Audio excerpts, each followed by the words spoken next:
Ok, hacemos una claqueta aquí. Muy bien. Han pasado 2 años desde que empezamos a hacer este documental. ¿Para ti qué significa volver en este momento? Volver como tal, siempre necesito volver. He llegado a esa conclusión. Para el migrante siempre es difícil moverse, siempre es difícil el desarraigo. Quiero ir a Barranquilla a reencontrarme con familiares y amigos, a retocar algunas puertas, a tener algunos reencuentros. Este, Buen viaje. y bueno, cerrar con mi pasado lo que haya que cerrar y reconectarme con lo que valga la pena y con un posible retorno sobre todo. Porque uno se va dibujando afuera. Las cosas que te conformaron, en que te criaron, en que te forjaron, van desapareciendo, y uno se convierte en una especie de un fantasma de uno mismo.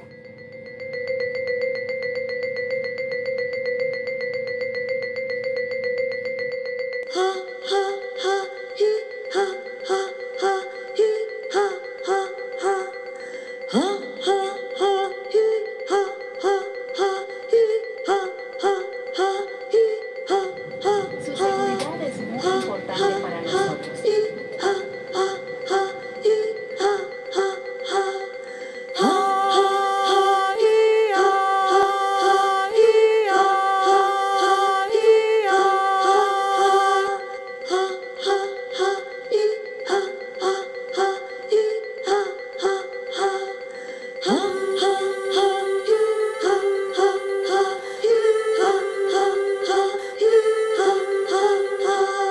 Bienvenidos a Bogotá. Por su seguridad deben permanecer sentados con el cinturón de seguridad abrochado.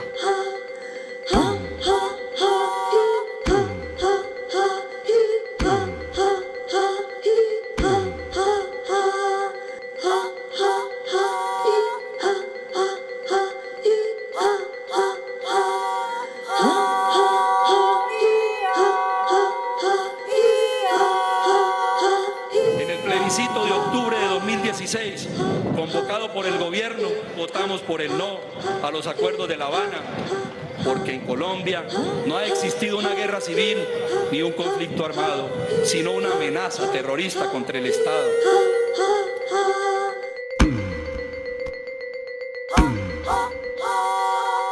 Caído en el limbo espiritual, suspiro por nuevos suplicios.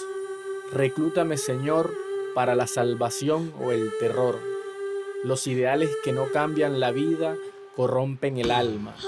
El espejo ya no me refleja, me culpa. Dios mío, sálvame de esta paz difunta. Devuélveme la esperanza y el sufrimiento. Dame fe en una causa, aunque sea perdida. Dame todo el fuego que sobró de Sodoma, la sed que incendió tus delirios. Quiero arder, arder. Dame, Señor, la desesperación de creer y la felicidad de destruirme. Gonzalo Arango, 1931-1976.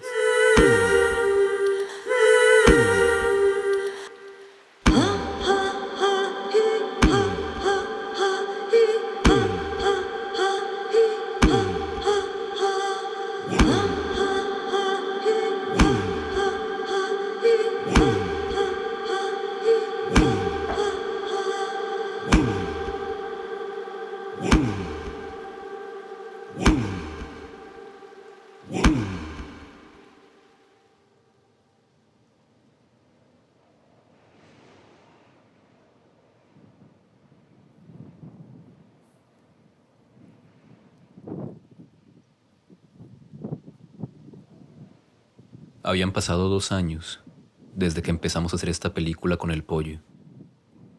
Él volvía a Colombia después de 13 años de exilio a encontrarse con viejos amigos, con viejas amenazas, con viejos duelos.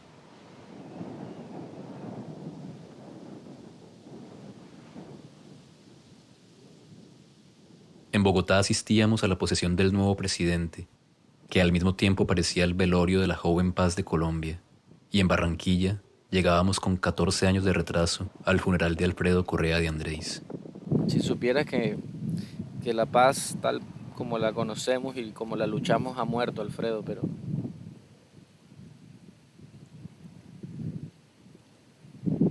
la paz de la alegría, la paz de la rumba está en nosotros y viene en camino, viejo man. Tú vas a renacer porque ya lo he visto en muchos.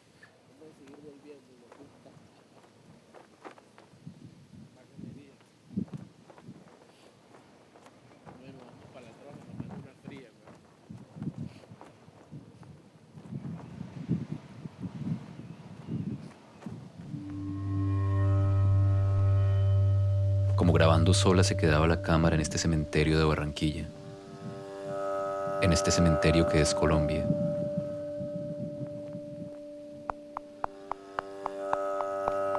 La misma cámara con la cual empecé a hacer este documental, la misma cámara con la que grabé los acontecimientos del 2 de octubre de 2016, el día en que esta paz contemporánea de Colombia, recién nacida, comenzaba a morirse después del triunfo del no a los acuerdos de La Habana en el plebiscito convocado por el gobierno. La misma cámara que filmaba en continuidad el gran flashback de mi autoexilio en Buenos Aires y que a su vez contaba el exilio del pollo.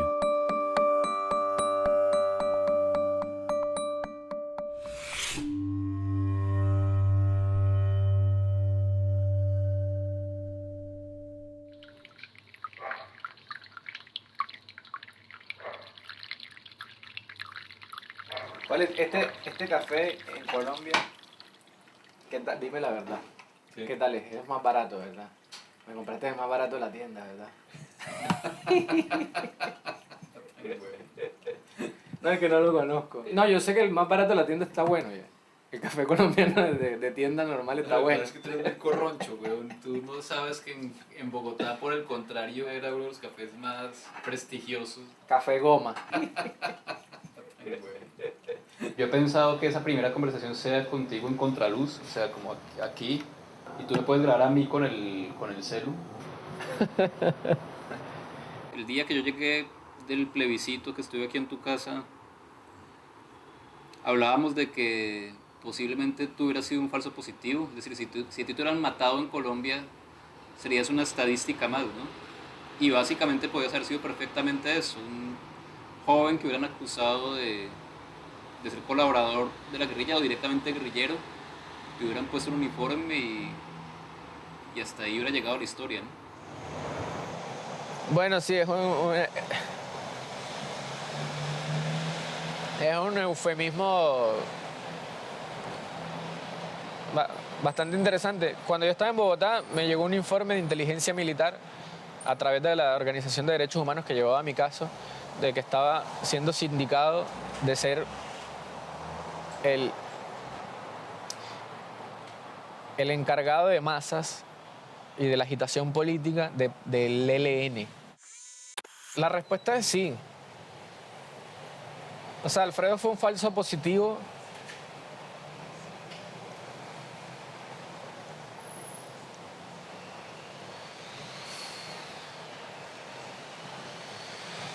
La respuesta es que sí, bueno, me hubiesen matado. Me hubiesen empapelado, como hicieron con Alfredo, ni siquiera eso, directamente me hubiesen ido a matar. ¿Cómo definir ese eufemismo? Falso positivo. Personas inocentes asesinadas por las Fuerzas Armadas de Colombia en los primeros años del milenio, haciéndolas pasar como colaboradoras de la guerrilla. Más de 4.000 víctimas mortales reducidas a un eufemismo, a una estadística, solo para justificar que se estaba ganando una guerra. Yo estuve un tiempo en Colombia después de que pasó lo de Alfredo y no me mataron, pero las amenazas eran constantes. O sea, la idea era desplazarme. Aquel Alfredo de quien habla el pollo es Alfredo Correa de Andrés, profesor de la Universidad del Norte con quien él colaboró en la investigación sobre el estatus jurídico de los desplazados por la violencia en el departamento del Atlántico. Alfredo Correa de Andrés, graduado en Sociología y Bacanería y padre de una hija.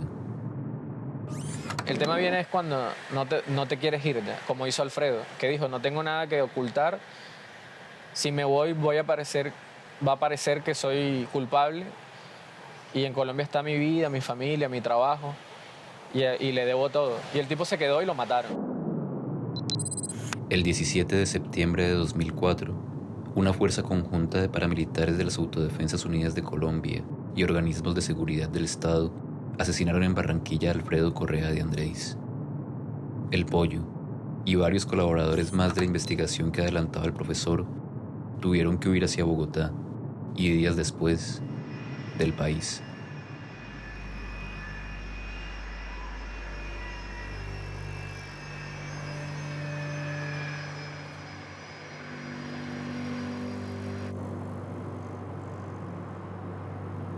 Entonces volaba de nuevo hacia Colombia, tras los pasos perdidos de quienes nos hemos ido por las amenazas, por la pobreza, por el hastío. Salía a buscar las historias de los desplazados internos, los relatos del exilio, aquellos torrentes del éxodo. Aterrizaba para indagar por el origen de la violencia que nos impide construirnos, comunicarnos, entendernos como nación. Yo no creo que sea particularmente la violencia de la sociedad colombiana lo que nos caracteriza. Yo diría que la violencia es una consecuencia de algo que sí nos caracteriza. Somos la única sociedad en donde el pueblo no ha sido incluido en el proyecto nacional. Este ha sido un proyecto de élites, este ha sido un proyecto de castas, dirigentes, excluyente y antidemocrático, que desde, sobre todo, la violencia de los años 50 y desde el Frente Nacional, no ha gobernado al país mediante un consenso que dé esperanza, sino mediante una política de exclusión que genera violencia.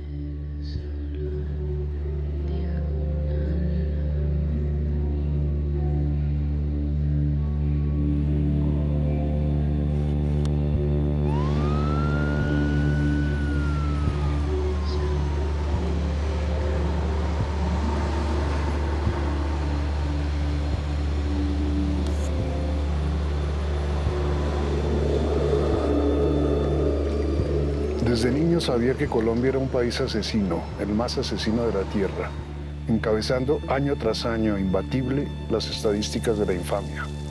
Después, por experiencia propia, fui entendiendo que además de asesino era atropellador y mezquino.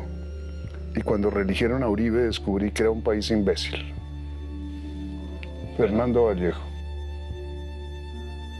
Colombia ha oscilado siempre entre la guerra y la paz, es decir, entre fuerzas que desean instalar la paz y fuerzas que desean continuar las guerras. La campaña por el no estuvo llena de trampas y de mentiras, como está llena de mentiras esa invención del castrochavismo y del contubernio entre Santos y Hugo Chávez y Raúl Castro. Pero de todas maneras el resultado, que es un resultado mitad y mitad, mitad por la paz, mitad por la continuación de la guerra, yo creo que corresponde a lo que piensa efectivamente la población de Colombia.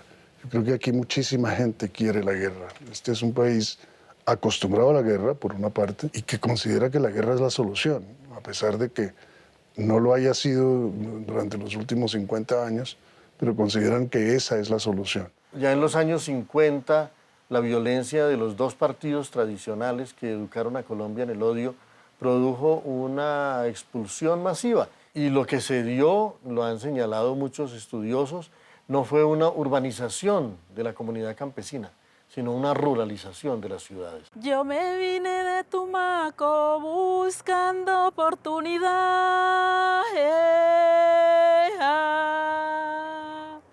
No nos juzguen por la piel ni por la forma de hablar.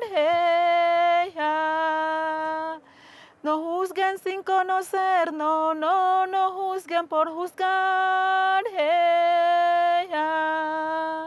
Salí de Vuelta del Gallo Río Patia por culpa de la violencia, porque no se sabe si fue la guerrilla, si fue los paramilitares, pero fue por culpa de la violencia. Nos tocó salir con mis dos hijos y el papá de mis hijos. Pues fue un tramo muy complicado porque nos tocó de Río Patia llegamos a Salahonda, de Salahonda a Tumaco y de Tumaco nos tocó venir hasta acá a Bogotá a pasar trabajo. Bueno, ahora sí, siéntate, Ashley. Buenos días. Ahora jugamos. Yo nací en Tumaco, en Vuelta del Gallo, entonces quiero saber ustedes dónde nacieron, si nacieron aquí en Bogotá o si nacieron en su pueblo natal de donde son sus padres y de dónde son sus padres y qué extrañan sus papás o los que nacieron allá de sus regiones. Hay mucha vegetación, no es tanta contaminación como se ve por acá. Porque extraño a mis hermanos, ¿Y qué más extrañas? a mi tierra. A mí me gustó el río, las comidas que hacíamos allá. ¿Qué extraño en mi tierra? Todo. Nuestras costumbres, nuestras comidas, coger el pescado, el plátano, la yuca, que es cosa que son de nuestra tierra y son productos naturales, no son como los que vienen acá, que es todo químico. Otra cosa que extraño es el río. Mi padre me dijo un día, mi padre me dijo un día, hija, por tú ya creció, hija, por tú ya creció, para que aprendas el arte, para que aprendas el arte y sigas la tradición. Es algo muy doloroso para uno recordar y a veces pues como uno, por ejemplo en este momento tengo problemas de amenaza, entonces como que es mejor como no hablar mucho del tema para que no lo sigan persiguiendo a uno. ¿Por qué estás amenazada? Por hacer precisamente el trabajo con niños y jóvenes. Amenazaron a un grupo de amigos, de compañeros de trabajo, éramos 5 y entonces por eso pues llegaron unos panfletos a la casa del líder, digamos, principal y ahí van los nombres de otras 5 personas más. Marzo de 2018. Le muestro al pollo en Buenos Aires las secuencias de mi rodaje en Colombia. Videomensajes de un país construido en las ácidas nostalgias de la guerra. Mira qué potencia. Este es el libro de Alfredo, que se llama Patrimonio y Personalidad Jurídica de los Desplazados en el Distrito de Barranquilla. Cuando uno lee el material sobre la pérdida del patrimonio o la personalidad jurídica de los desplazados, ahora que uno está exiliado, que uno está desplazado, se te agua un poquito el guarapo porque te está describiendo a ti ya. O sea, la invisibilización, la vergüenza, la pérdida de la identidad, la pérdida del patrimonio cultural. Dice, hemos salido de una pobreza alegre para meternos en una pobreza triste. Fuente, historias de vida relatadas por los desplazados de los asentamientos de Pinar del Río, Loma Roja y La Cangrejera en desarrollo del presente estudio. 2004 fue el año que lo mataron. Sí, el libro salió póstumamente. Mira, allá dependíamos de nuestros animales, de las cosechas que se sembraban, de la leche, del suero y el queso. Éramos felices porque teníamos de todo, el bastimento, gallinas, carneros, cerdos, mis animalitos, y tenía mi vida tranquila. Yo no tenía que estar pensando, estar buscando la comida como lo hago aquí, que tengo que subir para ir de casa en casa buscando siquiera un pan para tener el desayuno a los niños. Las condiciones de vida que yo tenía en Suárez, donde tenía mi casa, tenía mi finca, mis atarrayas para salir a pescar y coger mi pescado. Eso lo tengo que extrañar porque yo me crié con abundancia y venir a engrosar los cordones de miseria como me ha tocado, eso es extrañar uno todo, su medio, su cultura, su forma. Alfredo Correa de Andrés, que fue un profesor que asesinaron el DAS y organismos de seguridad del Estado, trabajó mucho con el desplazamiento en el Atlántico y decía que de alguna manera los desplazados pasaban de ser pobres felices a ser pobres infelices. Porque es que uno en el campo, el día que no tiene nada, dice que mata una gallina para hacer un sancocho. Ese es el día que usted no tiene mercado. ¿Y cómo es que aquí le toca comerse hasta las plumas? ¿Ya? Sí, aquí nosotros no comíamos vísceras y aquí nos tocó.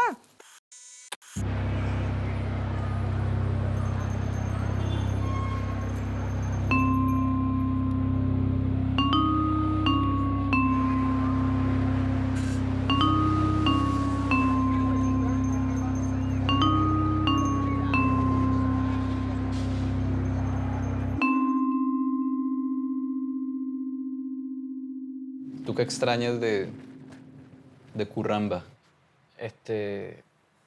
O sea, lo resumiría en que, bueno, ahí fue donde yo nací, donde crecí, donde viví mi infancia. Mi química se complementa con los sabores, con las comidas, con la brisa.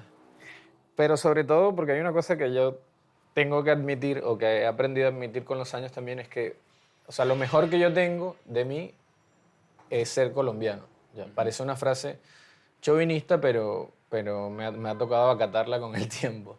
Cosas como el baile, como la conversación, Claro. que son intangibles, me han ayudado a mí, bueno, de salvaguardarme de la locura o de la soledad, ya, de la tristeza absoluta. Porque, bueno, me he ido como reconociendo en esas cosas que me ha enseñado mi ciudad.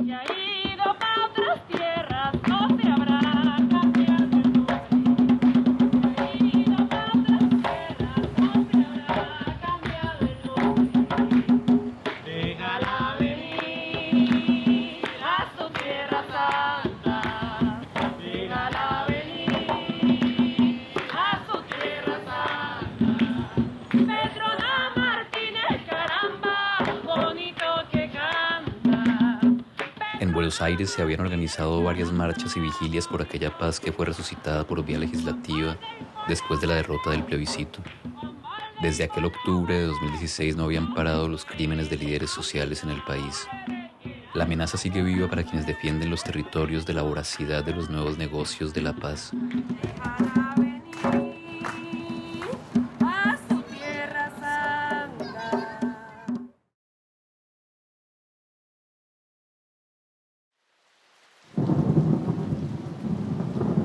Porque en Colombia no ha existido una guerra civil ni un conflicto armado, sino una amenaza terrorista contra el Estado. La negación del conflicto armado en Colombia pareciera ser el argumento para seguir invirtiendo en la guerra. Desde la firma de los acuerdos de paz en noviembre de 2016 hasta la posesión del nuevo presidente en agosto de 2018, habían sido asesinados en Colombia más de 300 líderes sociales. No es solamente el drama del desplazamiento, sino de que no alcanza a irse porque lo matan antes de irse, que es lo que está pasando ahora con muchos líderes sociales en el territorio. Mucha gente que llega huyendo a las ciudades porque está amenazada y la amenaza es real y sigue siendo real, ¿no? Entonces, ¿qué opinas de lo que está pasando ahora con los líderes sociales asesinados después de la firma de los acuerdos de paz? El año pasado mi amenaza en marzo, casi en este mismo tiempo, fue de bomba. Donde yo estuviera iban a bombardear. ¿Por qué temen? Porque decimos la verdad y no tragamos entero. Y estamos diciendo que no queremos más violencia porque el guerrillero lo pare la mujer, lo parimos las mujeres, el paramilitar lo parimos las mujeres, el soldado lo parimos las mujeres, el policía lo parimos las mujeres y a ellos son los que matan. Los hijos de los pobres son los que asesinan en una guerra zurda que es una guerra de pobre para pobre. Porque aquí los hijos nuestros son los asesinados y el que es el desplazado es todo el grupo familiar. Los pobres ponemos los muertos y los ricos pagan la guerra. Los pobres ponemos los muertos, los ricos pagan la guerra. ¿Cuáles son los intereses económicos de la guerra y la paz? En el año 2000, Colombia firmó un tratado de cooperación militar con los Estados Unidos que se llamó el Plan Colombia. La inversión del gobierno estadounidense fue de $10 billones, mientras que Colombia aportó 115 billones. De los centenares de empresas que participaron, las más favorecidas con contratos fueron Monsanto, Dean Corp International y Lockheed Martin, las tres estadounidenses. Con el dinero de los contribuyentes de un país pobre, se financiaron las más ricas multinacionales de la guerra. Nunca fue más peligroso hablar de paz, emprender investigaciones sobre desplazados, sobre tierras. Se le puso precio a la vida y se asesinaron miles de inocentes para hacerlos pasar como trofeos de guerra.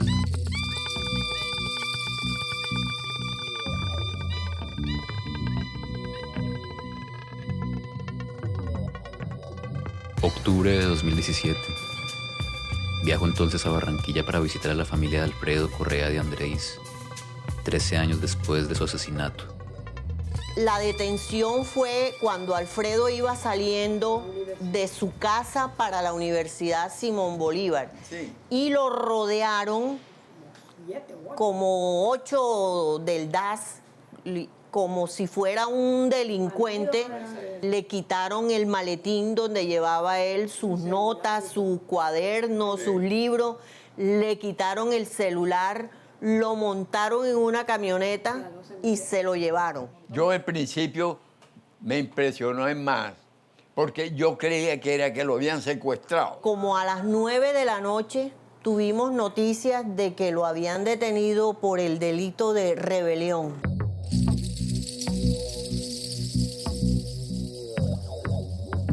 Lo sometieron a interrogatorios, violándole todos los derechos, sin tener al abogado al lado ni nada. Ya ahí dijeron, hay que trasladarlo al DAS de Cartagena. Dice Alfredo que cuando iban de Barranquilla a Cartagena, los esbirros esos le decían, bueno, y tú, no, ¿por qué no te bajas? No tienes ganas de orinar, no tienes... Y él decía, no, yo no tengo ganas de nada. Lo que querían era que se bajara para decir que se trataba de huir para dispararle. Para matarlo. Ya lo tenían planeado. Bueno, yo hice el juicio ante la Corte Suprema contra Jorge Noguera Cotes, que era el director del DAS, la mano derecha del expresidente Álvaro Uribe Vélez, por el homicidio de Alfredo Correa de Andrés. Primero, el DAS le hace un montaje judicial, lo mandan a la cárcel. Afortunadamente, la buena defensa que le hicieron en ese momento sus abogados, pues probaron que todo era un montaje. Cuando ya salíamos el día de la libertad, en la puerta de la cárcel, me dijo, papá, me han puesto un Cristo aquí.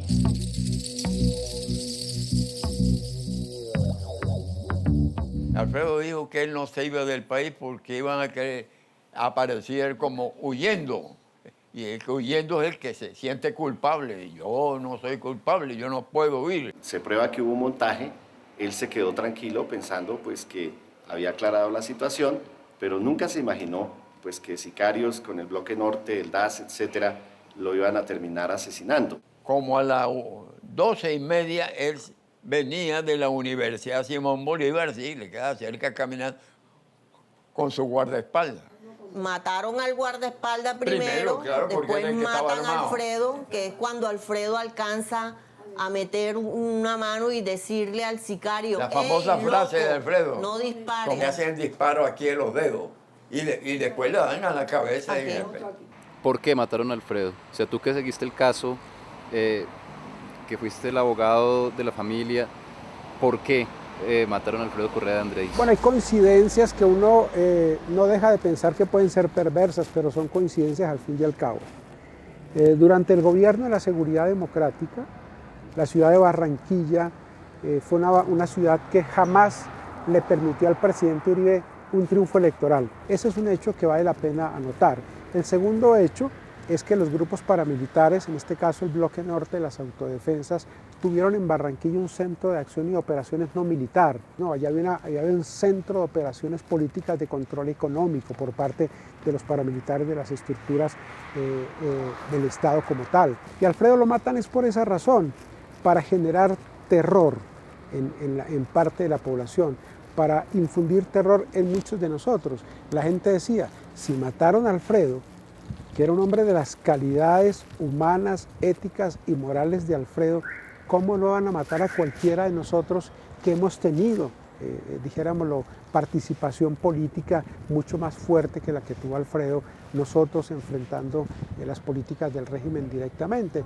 Y eso fue un mensaje claro y directo a muchos de nosotros. Lamentablemente la víctima fue Alfredo.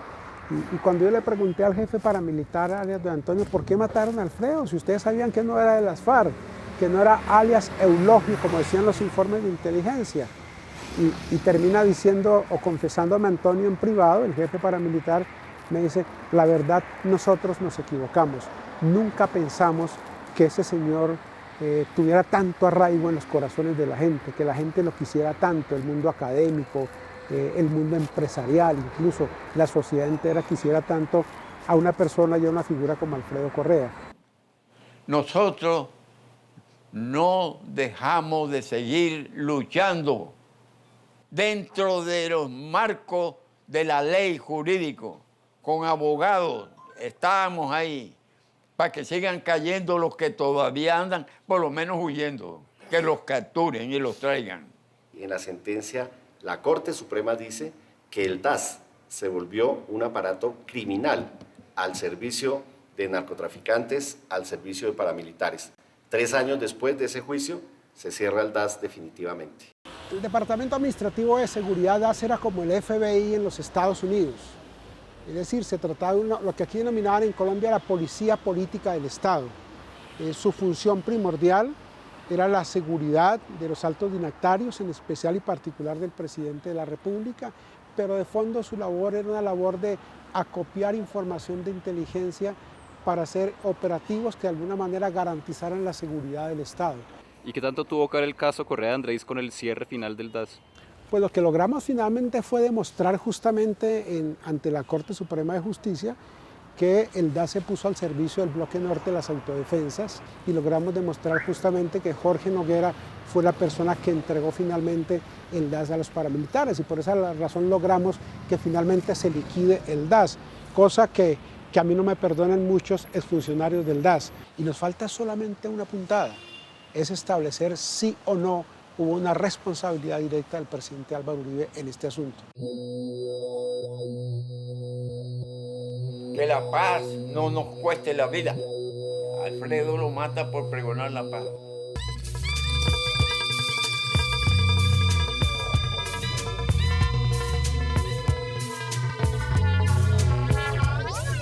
Mi tierra siente tanta amenaza, pregunto qué pasa en la misma casa. Y para donde yo mire si tengo que seguir aquí viviendo este tormento que no para, solo va la sangre regada, tristeza en la cara de muchas madres atadas a vivir la vida cotidiana. Llegará o no llegará Juliana, fulano, fulana, cuando llegarán o cuántos más morirán. Salen de casa y porque nunca regresan. ¿Dónde están?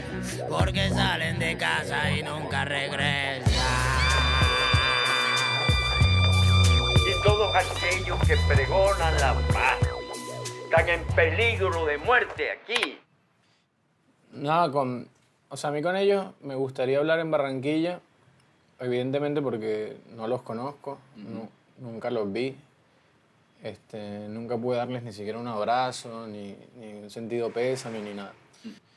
Ha sido muy intenso porque yo, por ejemplo, nunca había llorado a Alfredo hasta acá, en Buenos Aires, que como que me cayó la ficha de que mierda, o sea, son 10 años, 13 años hablando de la misma mierda.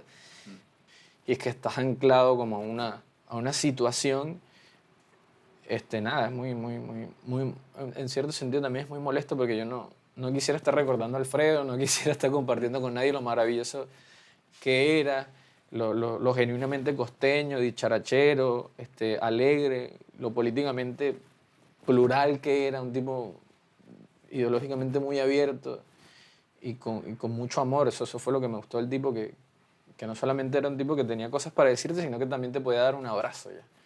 Lo que te decía de la metáfora cristiana de que el justo tiene que demostrarnos que todavía hay esperanza. Ya. Y a veces me gustaría cambiar eso y ser una persona normal.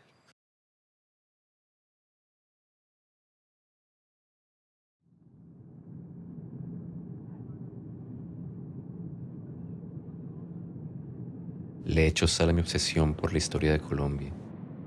Cito a Andrés Felipe Solano y un fragmento de Corea, Apuntes desde la cuerda floja, que describen también lo que es el autoexilio del colombiano, el alivio del partir.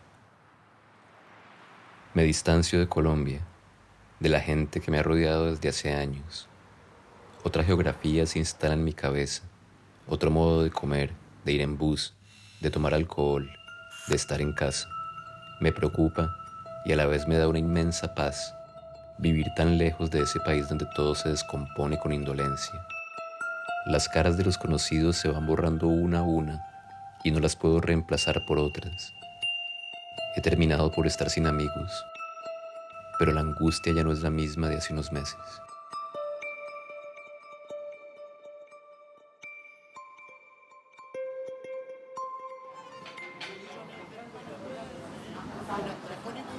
¿Sabes qué me pasa a mí, weón? Que lo que pasa es que yo me fui como con la fe perdida en Colombia. En cambio, tú saliste corriendo, ¿no? Ya aún cuando uno sale corriendo, llevas inoculado el germen de la migración. Porque hasta políticamente es un trampolín a veces. Ya. Bueno, soy dirigente, no sé qué y tal. Y si corro mucho riesgo me voy ya. Del país, total, va a ser mejor. Y eso es un poco como la vergüenza a veces de emigrar, porque el colombiano te ve así. No te ve como una víctima de una situación económica, sino que nosotros mismos nos vemos como oportunistas. Siempre se está hablando de una situación cuestionable, algo habrás hecho, tú sabías en lo que te estabas metiendo.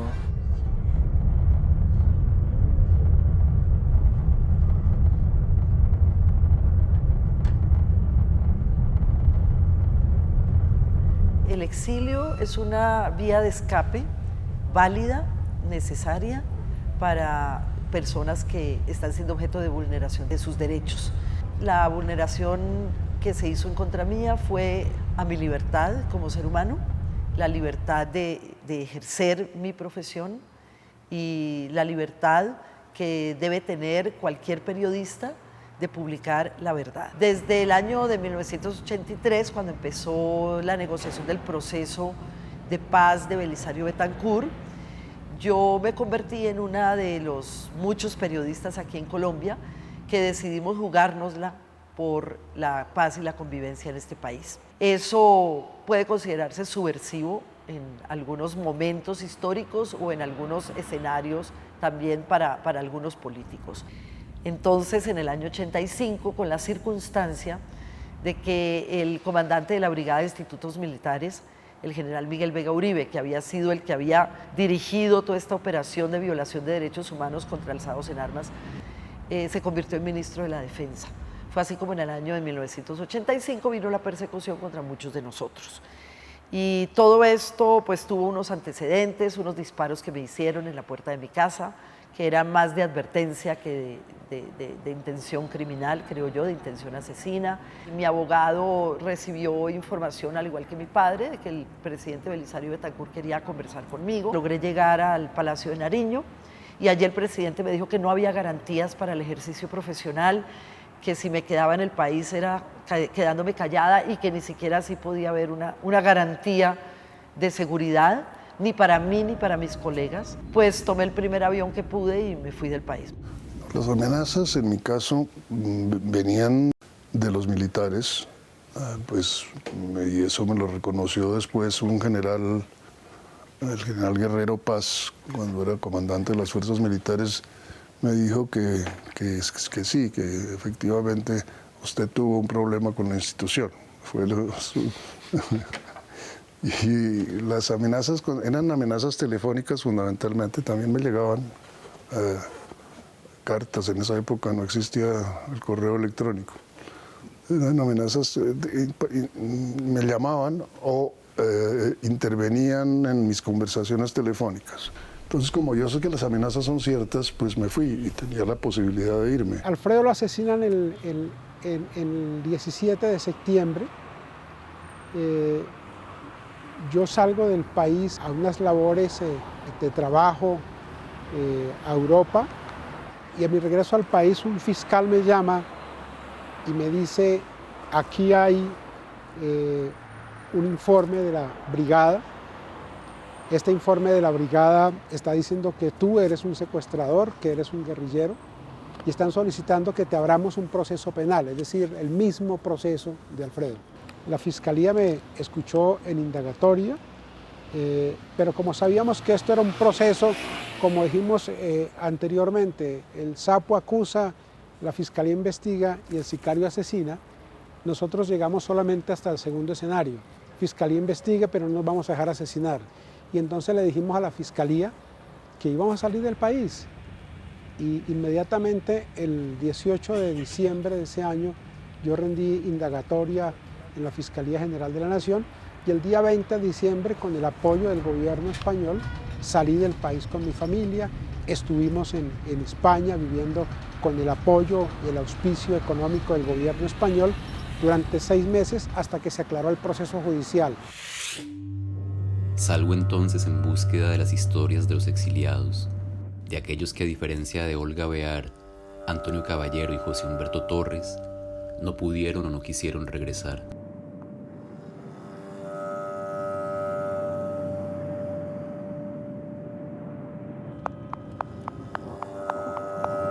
Por la ventanilla de aviones y trenes pasa Europa, castillo de cristal. aquel estado de bienestar fue conseguido en gran medida con sangre indígena, con oro y carbón y plata y coltán latinoamericanos. Castillo de cristal, limpio y perfecto, tan hermoso y tan frágil, tan vulnerable a que una nueva guerra lo quiebre en un solo suspiro.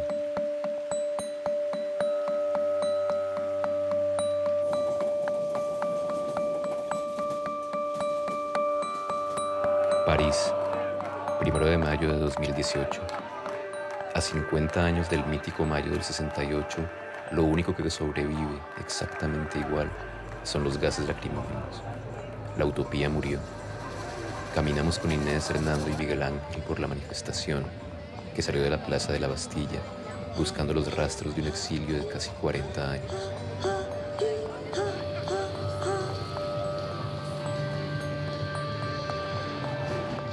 Yo quería que me contara un poco cómo te fue en Colombia después de tantos años de no estar allá. En general empiezo a contar los sentimientos que tuve cuando regresé a Colombia diciendo dos cosas. Uno, tenía mucho miedo, tú lo sabes. Segundo, son amigos que me invitaron, me garantizaron que no me iba a pasar nada y por eso fui. Hay una sociedad toda entera llena de miedo, de temor. La gente tiene miedo a salir, a caminar, a hablar, a expresarse. Y entonces yo creo que ese miedo ha hecho que la gente se individualice horriblemente y entonces es presa fácil de todas las mentiras que se dicen en Colombia y que no tienen nada que ver con la realidad. Hay una cosa que a mí me impresiona cuando voy, es que del exilio la gente no conoce casi nada. O sea, la gente no sabe que existen exiliados. Cuando uno ve la historia aquí en Europa del exilio chileno, argentino, uruguayo, brasilero, boliviano, peruano, sabe la gente que existió el exilio, pero en Colombia la gente no sabe qué es exilio. O sea, en el exilio la gente entra y sale, los amenazados salen, vuelven y entran, vuelven y salen, y entonces el exilio como que no existe, ¿no? Cuando uno le dice estoy en el exilio, ¿y por qué? ¿Y cómo así? O sea, cuando uno da cuenta la historia personal, uno entiende por qué uno vive por fuera, pero para la mayoría de la gente el exilio no existe. La gente sabe un poco del gran volumen de migrantes que hay y que se fueron por las escenas de horror que les tocaron vivir. Pero el exilio político, por ejemplo, no lo entienden, lo desconocen absolutamente. Y los retornados con los que yo pude hablar tampoco hablan del exilio, sino ellos llegan y tratan de parecerse lo más posible al señor vecino o al familiar que se quedó ahí todo el tiempo, pero no hay una reivindicación real de qué es el exilio y de qué podemos aportar. Es casi irreconocible el fenómeno del exilio aún para los sectores más democráticos de la sociedad francesa. Aquí la gente no entiende bien qué es lo que pasa porque la gente va y viene y qué es lo que pasa. Es decir, no hay dictadura cuando la realidad es un despotismo oligárquico muy fuerte. Claudia Gurizate hace muchos años me entrevistó por la radio y me decía que estábamos felices nosotros como exiliados en París, que qué rico existiera el dulce exilio del caviar. Y yo le decía pues que la diferencia con ella es que ella puede venir e irse cuando quisiera, pero que nosotros estábamos aquí desterrados, nosotros no teníamos ninguna posibilidad de irnos, habían arrancado de las raíces, nos habían arrancado de la familia, es una ruptura muy violenta. Ellos, acusados en 1982 por el secuestro y crimen de la periodista Gloria Lara y absueltos 10 años después, llegaron a Francia huyendo del país. Hernando nunca volvió. Inés volvió a Colombia en diciembre de 2017, después de 35 años sin desempacar las maletas. Yo gasté 5 años, en guardar mi ropa, la de los niños, los objetos personales, en un armario, porque en cualquier momento se iban a dar las condiciones para que volviéramos. Pienso que el exilio en cierta forma es una, como decía un amigo poeta, una profunda derrota que se repite cada vez que pensamos en nuestra patria. Y en eso los victimarios son responsables de ese crimen. Los hijos nuestros de alguna manera están creciendo en una experiencia familiar que no existía en todas las generaciones nuestras. Los inmigrantes económicos de alguna manera vienen y hay una voluntad de estar aquí difícil, complicada, pero es una decisión. Y es una victoria voluntad. estar aquí, es una una victoria voluntad y vienen de con su unos proyecto objetivos personal claros, estar claro. aquí. Nosotros es una ruptura y construir en esa ruptura cómo criar unos niños, uno en esa ruptura personal, criando unos niños que nacen aquí. La mayoría de estos muchachos tienen una gran esperanza de hacer algo allá. De alguna manera se sienten colombianos, pero están arraigados aquí. Yo creo que hay una riqueza, crean una doble cultura, pero también hay una ambivalencia de lo que ellos, de la construcción de ellos mismos.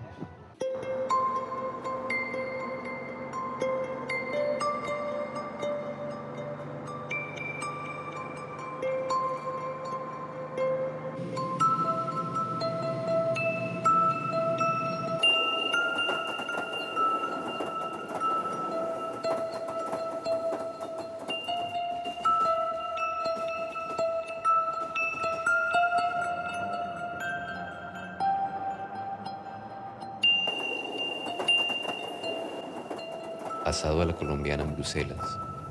La familia de Luis Guillermo lleva más de 20 años en el exilio. Su hija Katia, retrato del desarraigo, nació en Colombia y 20 días después llegó a Bélgica. Solo a los 10 años conoció el país y toda la vida convivió con las amenazas a su padre. Lo que pasó fue que a mi padre lo persiguieron por su trabajo. Tuvimos que escaparnos a Ibagué, cuando yo todavía estaba en la barriga de mi madre, y por eso nací en Ibagué. Mismo irse a otro lado en el país no era posible porque nos seguían a todas partes. Entonces en ese momento mi padre dijo, listo, pues entonces nos vamos a Bélgica. Y ahí es que apenas tuvimos el tiempo pues mis padres tuvieron el tiempo de decirle chao a mi abuela, a los hermanos, y mi abuelo ni siquiera me conoció. Y nos fuimos casi como con la ropa que teníamos. Y ahí cogimos el avión y vinimos para acá. Nunca he logrado entender cómo es que un país tan bonito, porque es precioso, cómo es que puede tener gente tan violenta y tanta corrupción, tanta impunidad. Cuando veo a mi padre, soy más optimista, porque él llega y me dice, no, negra, pero es que hay que luchar por el país. Y cuando no lo veo durante mucho tiempo y que veo las noticias y todo, y oigo todo lo que está pasando, yo pienso, pero es que ese país no hay quien lo salve. Pero bueno, hay que luchar, porque si no, ¿para dónde vamos? Cuando mi papá no me contesta en WhatsApp durante 2 días, yo pienso, ya lo mataron. O sea, y digo, no puedo pensar eso, pero es algo más fuerte que mí. Y desde siempre he pensado, bueno, es el trabajo de mi padre y él nos ha dicho que ese era el riesgo de ser defensor de derechos humanos. El exilio es un desgarramiento profundo de tu país, de tus luchas, de tus gentes. Y como dice o como escribió Eduardo Galeano a propósito de sus propias experiencias en el exilio es otra manera de morir. Mi reto era siempre regresar a Colombia. Volví desde julio del año 2010, también para contribuir a una salida política negociada del conflicto armado interno en Colombia, y en esa lucha contra la impunidad y en la construcción de la paz todavía nos encontramos. Es mejor morirse cualquier minuto, cualquier día de la vida en Colombia que morirse todos los días en el exilio en el extranjero, porque estar fuera del país es morir un poco cada día, y prefiero entonces quedarme en Colombia, seguir afrontando la tarea que realizo, que he venido realizando durante tantos años, y seguramente ser víctima cualquier día de un atentado que me cueste la vida, a estar todos los días fuera del país pensando qué ocurre aquí, dónde soy más útil, si estoy en un país viviendo en mejores condiciones de las que viven mis compatriotas en Colombia, y con la frustración de no poder hacer nada por tanta gente por la que pudiera hacer estando en el país. Y por esa razón yo decidí finalmente sea la circunstancia que sea, no volver a salir del país, no volver a usar el exilio como un mecanismo de refugio, de salida para preservar la vida.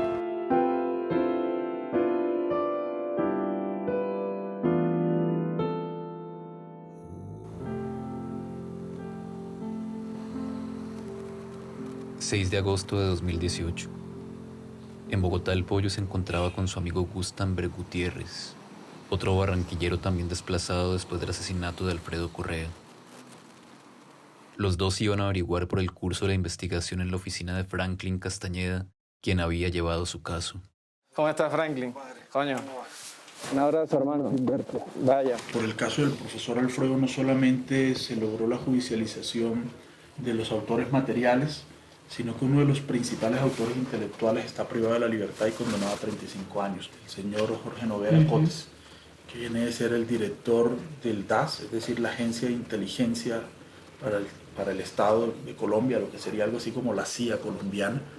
Y esta persona fue encontrada culpable de haber determinado el asesinato de Alfredo Correa Andrés y de haber puesto esa agencia de inteligencia al servicio del paramilitarismo. En este informe de inteligencia, por supuesto no puedo plantear quién lo hace, pero la Regional de Inteligencia Militar lo que habla es de la existencia de una supuesta célula del Ejército de Liberación Nacional.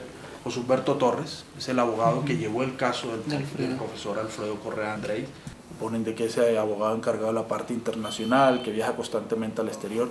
Luego aparece Carlos Echever, estudiante de la universidad, encargado del manejo de masas en la universidad, integrante de la JUCO. Dicta cursos de liderazgo de comunidades, miembros nuevos de estructuras y recluta personal de la universidad. Yo hacía todo eso. Entonces, de alguna forma lo que se hace, lo más grave no es esto, sino abajo. Entonces se dice, en el año 2000, cursó militante del ELN en la Sierra Nevada de Santa Marta, hace parte del Frente Tal. En el año 2000 perteneció al Frente Jaime Bateban Cayón. Posteriormente compra para el ELN 4 vehículos, taxis, camionetas Hilux, Mazda color vino tinto, etcétera, etcétera. En los años 2002-2003 ha realizado viajes a Venezuela, viaja a Brasil y bueno, se coloca todo esto como parte de las actividades del Ejército de Liberación Nacional. Que esas personas que están allí hicieron todo esto. Son una especie de célula.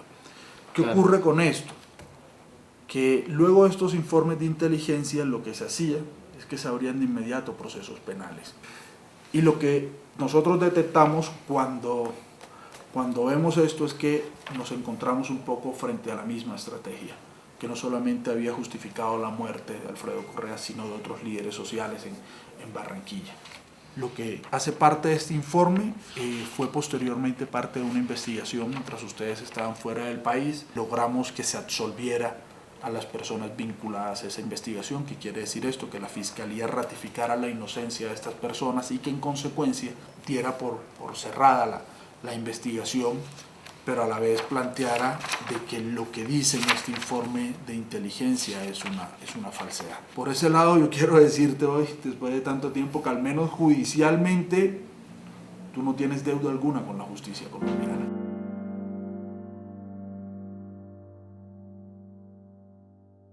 Bueno, me causa cierta gratificación que haya resultado inocente del montaje, ¿no? Pero, claro. ¿Pero qué pasaba con los autores de esos informes? O sea, cierran un proceso, pero los autores ¿dónde queda? O sea, eso hace parte de todo un plan.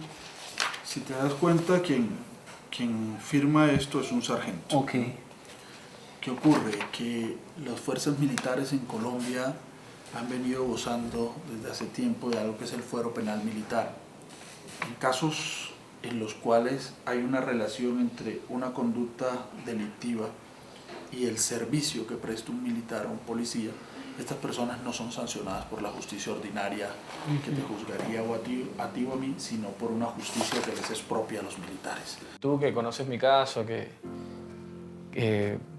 me ayudaste muchísimo, con la crudeza que amerite, me gustaría volver, me gustaría en algún momento volver a... Sí, tú dices que hay condiciones favorables para que...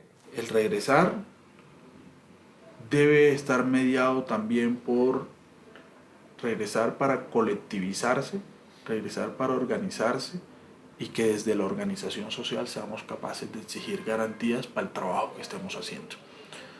De lo contrario sería regresar para estar bajo perfil, totalmente olvidado, totalmente marginado de la lucha política, y eso también es otra forma de estar muerto. Y esas son decisiones personales, yo esa parte sí no lo haría.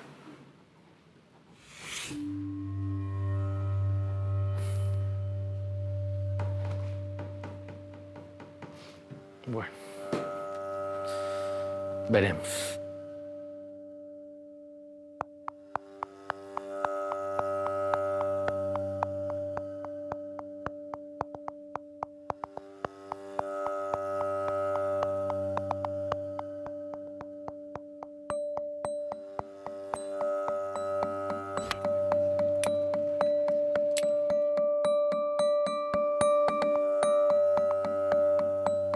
Bienvenidos al Aeropuerto Internacional Ernesto Cortizos en la ciudad de Barranquilla. Barranquilla hermosa, yo te canto ahora. No sé con qué me voy a encontrar, seguramente es una ciudad nueva. Cuando pasan los años y uno regresa, no solamente la ciudad cambió, sino que tú cambiaste. Y espero que mi casa me reciba con los brazos abiertos. Como yo la extraño mucho, siempre pienso en esto, incesantemente, obsesivamente pienso en esto.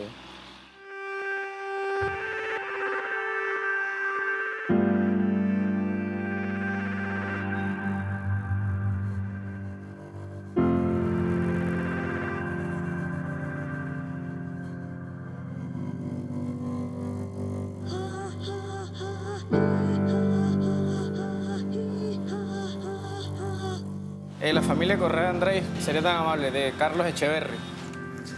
Hola, ¿cómo estás? Buenas tardes, ¿cómo les va? Ay, hombre. Gracias a ti por haber venido, por permitir que te conozcamos, porque solo teníamos tu referencia. Gracias. A mí me dio miedo, porque cuando Alfredo sale de la cárcel por el infame montaje, a Alfredo le hacen un desagravio, una reunión para lavar su imagen, para reivindicar su imagen. Y yo no fui, porque tenía miedo ya. Claro, es entendible. Total. Y tampoco fui después del cementerio, cuando murió, porque tenía miedo también. Claro. Y después de tantos años me doy cuenta que no valía de nada ese miedo, porque total lo mataron. Así es. Entonces, ahora quiero hacerme presente para lo que sea. No te reproches eso. En ese momento hiciste lo correcto. Y te tenías que ir porque tenías que salvar tu vida. No, pero sabes que lo que pasa es que uno lo hace por miedo, por prevención. Claro. Los abogados, todos me decían, sí, todo el mundo te presiona. Tranquilo, no vayas y tal. Pero yo no tuve oportunidad como de hacer esto. De llorarlo, el duelo. O sea, yo me fui, bueno, me lo tragué.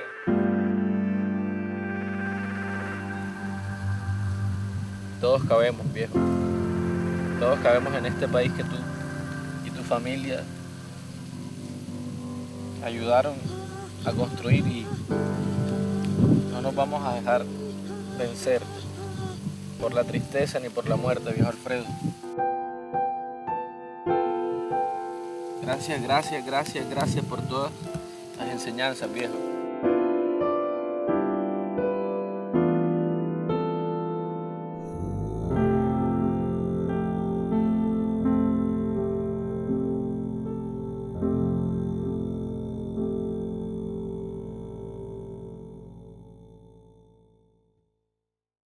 ¿Tú ahora te vas a quedar o te regresas?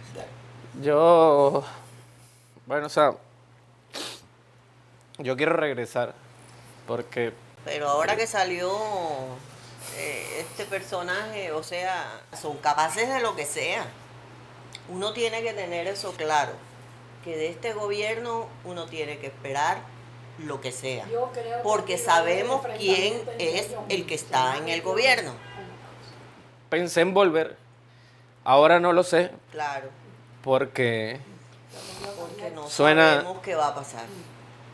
No, sabemos qué está pasando. O sea, sí, sabemos que vamos para el tomo 2. ¿Quién sabe? Uno no sabe.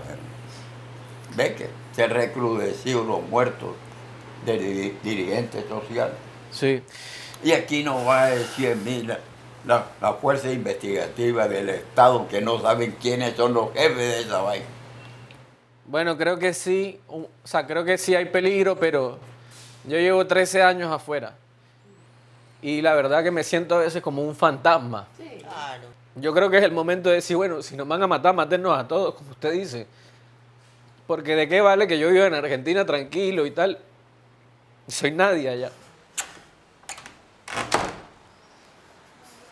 En Colombia hoy estamos viendo la paja en el ojo ajeno, pero no estamos viendo la viga en el propio. Nosotros tenemos más desplazados internos y más desplazados externos por razones sociales y políticas que las que tiene cualquier país de América Latina.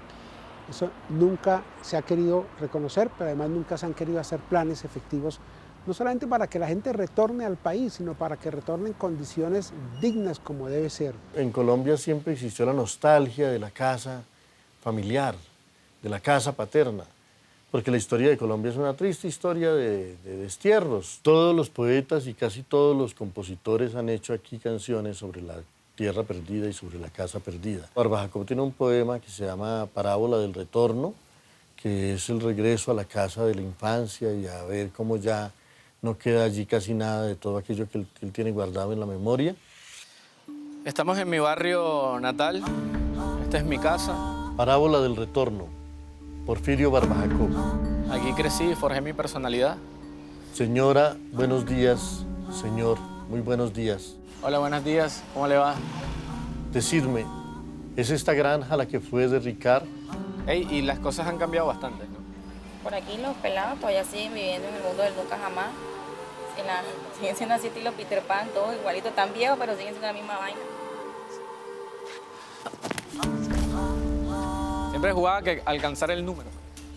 No estuvo recatada bajo frondas umbrías, no tuvo un naranjero y un sauce y un pomar. Oye, aquí porteado, ¿viste? Aquí me metieron como 50.000 goles. Señora, ¿y quién recoge los gajos del pomar? Ah, ¿cómo estás? ¿Todo bien? ¿Cómo vas? Ajá. Cuéntame de tu mamá, Olga. Está bien, está en España. ¿Qué te ves joven? Yo pensé que te ibas a encontrar más vieja. En serio, te ves re joven, estás joven. Decidme, ¿ha mucho tiempo que se arruinó el molino y que perdió sus muros, su acequia, su pajar? ¡Natalia! ¡Natalia! Ábreme, porfa, dale. Recuerdo, hace 30 años estuvo aquí mi cama. Hacia la izquierda estaban la cuna y el altar.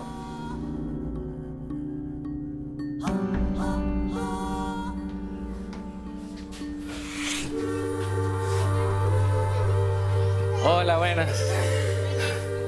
¿Cómo están? Este piso sí lo voy a besar, ¿oíste? Mira.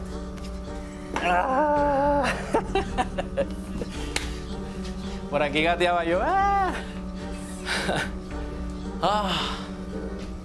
Está linda la casa. Señor, muy buenos días. Señora, muchas gracias.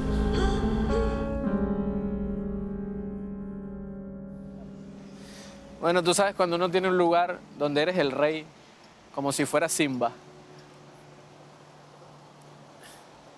Este es mi lugar. La novela 100 años de soledad, que es una reconstrucción de la casa de la infancia, se llamaba originalmente La Casa. La casa perdida es un hecho político en Colombia, porque Colombia de alguna manera es la casa perdida de los colombianos.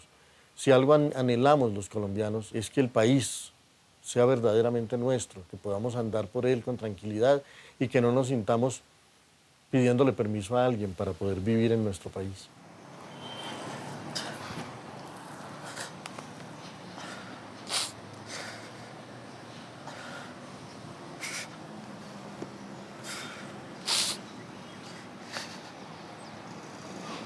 Bueno, apúrate, cara.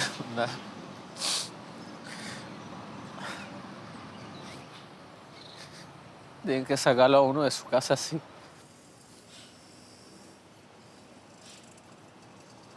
Pero ¿no te parece que de alguna manera ahora que te encontrabas con la gente, que se alegra de verte y que también hay una especie de, paradójicamente también hay una especie de triunfo en el que se fue y volvió y en el que ha ido a conquistar otras tierras y a conocer? Yo vi ahora que hablabas con tu amiga ya que también ella, bueno, y estás estudiando y estás haciendo... Claro. ¿Hay algo de positivo que te puede dejar el haberte ido, el haberte exiliado? Sí, pero eso sabe a mierda, como dicen, porque... O sea, la gente piensa que uno está mejor porque está afuera y ya. No importa si estás en Surinam o en Argentina o en París, estás afuera ya. Eche, y la gente no sabe si uno, si cuánta mierda come, si lava baño, lo que sea ya. Y aunque esté mejor ya. Aunque esté mejor, la verdad que uno siente un profundo fracaso. Y bueno, ahora que vuelvo, sí, es como tener mi dosis, pero también con la incertidumbre y con la angustia de que no sé si voy a poder volver realmente después de todos estos discursos guerreristas llenos de odio. Fue una escala extraña en Bogotá, en la posesión de Duque, para llegar aquí, ¿no? Sí, yo quería verle la cara a esa vaina ya. En Bogotá, ahí en el centro, en la Plaza Bolívar, cómo esos tipos mandan a la guerra y cae gente inocente como si aquí en este país hubiera pena de muerte ya. En ese estadio caben 60.000 personas. O sea, si toda la ciudad hay una final de fútbol colombiano y van a ver a Colombia, imagínense que ese estadio están todos muertos, loco. Están todos muertos. O sea, son 80.000 personas desaparecidas ya. 8 millones de desplazados, 10 millones de víctimas. Loco, tienes una ciudad entera, tienes un país en éxodo. O sea, 5 millones viviendo afuera, 8 millones acá en lo interno desplazados en la marginalidad, en la invisibilidad. ¿Qué estamos esperando ya? No tenemos otra opción. Yo aquí voy a volver aunque me maten ya, porque ¿qué voy a hacer? Algún día voy a estar de poquito en poquito, lo que sea ya. Y voy a seguir sonriendo también, porque sé que a ellos les molesta eso. Les molesta que uno tenga esta identidad, que uno sepa bailar, ya. Eso les molesta. Los paramilitares no bailan, los militares sanguinarios, que no son patriotas, no bailan, no les gustan esas expresiones. Y eso es lo que me enseñó mi ciudad, ya. La música, la comida, la alegría, ya. ¿Me explico? Entonces, ¿cómo me van a quitar eso? No tenemos otra opción. Ellos no son Colombia. Colombia somos nosotros. Y creo que allí donde haya alegría, donde haya conexión con el territorio colombiano, no importa cómo nos llamemos, somos de acá.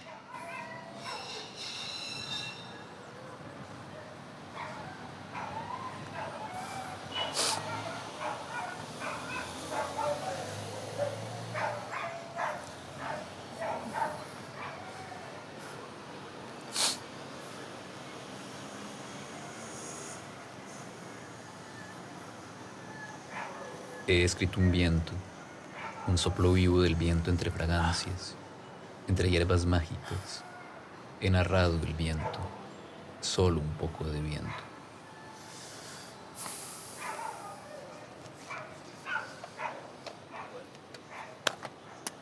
Te quiero mucho, güey. Gracias, bro. Gracias por esto.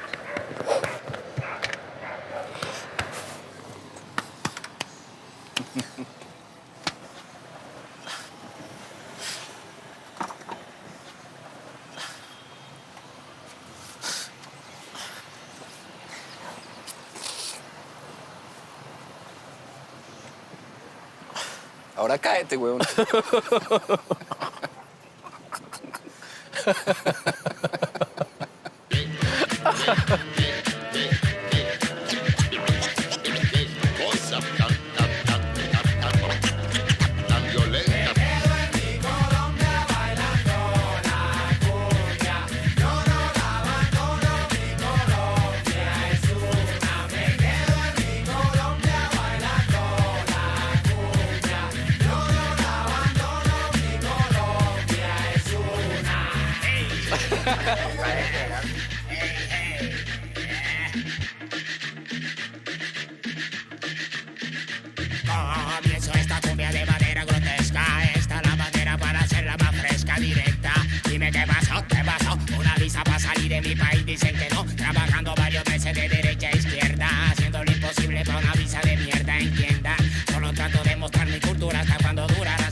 conocer los continentes, más fuerte sería de suerte mía que un día yo me iría, pero que no me esperen en el aeropuerto los perros y los policías.